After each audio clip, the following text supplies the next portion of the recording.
आमदार बच्चूभाऊ कडू यांचा पोर्ले इथं भव्य नागरी सत्कार करण्यात आला।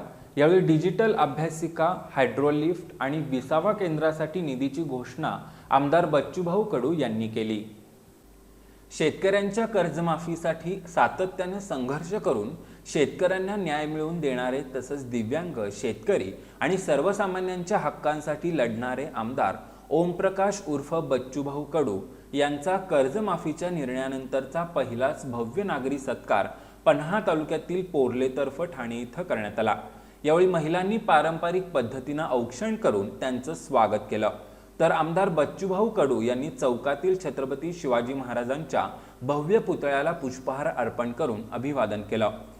कार्यक्रम प्रसंगी आमदार बच्चूभाऊ कडू यांच्याकडे शेतकरी, दिव्यांग आणि सर्वसामान्य जनतेसाठी केलेल्या संघर्षाचा आढावा घेत पोर्ले गावाच्या विकासासाठी काही महत्त्वपूर्ण मागण्या मांडल्या। यामध्ये छत्रपती शिवाजी महाराजांच्या भव्य पुतळ्याला पुष्पहार अर्पण करण्यासाठी हायड्रोलिफ्ट उभारणीसाठी निधी आणि मसाई देवी मंदिर परिसरात दिव्यांग आणि ज्येष्ठ नागरिकांसाठी विसावा केंद्र उभारण्यासाठी निधी देण्याची मागणी करण्यात आली।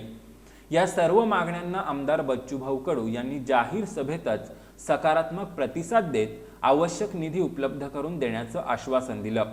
यावेळी प्रहार संघटनेचे जिल्हाध्यक्ष देवदत्त माने, सुरेश खवरे, प्रहार दिव्यांग संघटना पोर्लेतर्फ ठाणे शाखेचे अध्यक्ष सुधीर संगपाळ, उपाध्यक्ष प्रवीण हांडे, खजानीस राजाराम जांभळे, सचिव प्रकाश चौगुले तसंच धनाजी जाधव, सागर खवरे, संजय खवरे, शहाजी शेवडे, विलास चेचर यांच्यासह गावातील सर्व राजकीय पक्षांचे पदाधिकारी, विविध सामाजिक संस्थांचे प्रतिनिधी, शेतकरी, दिव्यांग बांधव, महिला, युवक आणि ग्रामस्थ मोठ्या संख्येने उपस्थित होते।